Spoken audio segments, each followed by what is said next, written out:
रउआ सब के बीच में हम ऐसा गाना मार्केट में भेजत बानी कि मोरे राजा मोरे राजा मोरे राजा मोरे राजा हमारे राजा जी नींद में ना बोले खिड़कियां निरंग बढ़िया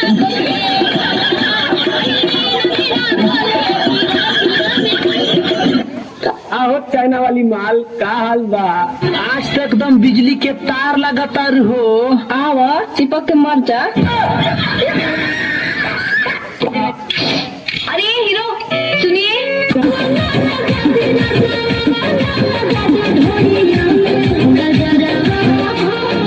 बढ़िया में का जा रहा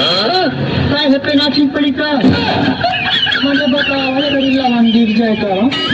आँखों काजल लगा ले ढूंढूं काजल लगावा चाहिए जवानी में आज लगा भैया तू बोलवाइए नहीं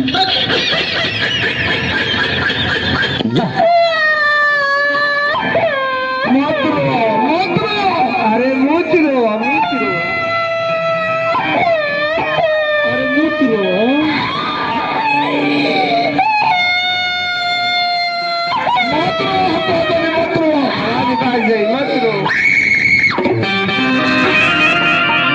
बहिनी का अंडर बियर पहिरा क्या बात रो मत अरे चुप हो जा रो मत लोर पोछो अरे हृदय से मानी ले आप जे रो बोलू तो हमरो लोर चल जाला बहुने से अब जे रोलू तो लोरे ना बिगो ना टीचर बिग दे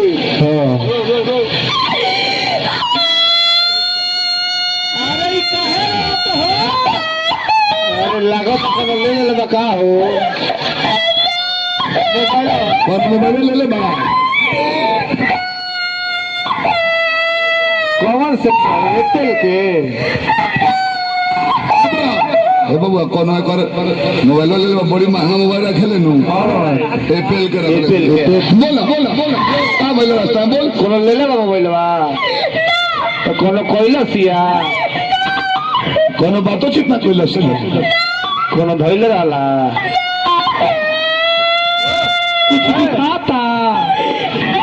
कोनो मैदान लगल बा अरे मतर बोलो अरे बिना करे वाला बनू का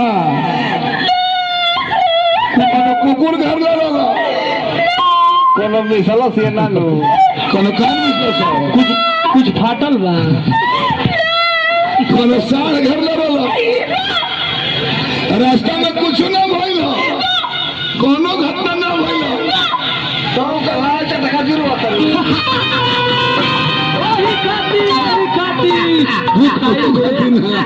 क्या बात बोलू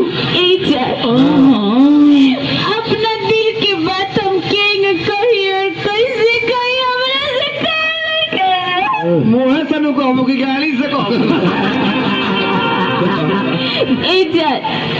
हमार मम्मी पापा हमार जबरदस्ती शादी सेट करा दिले बड़े लड़का से ना भैसा से बोल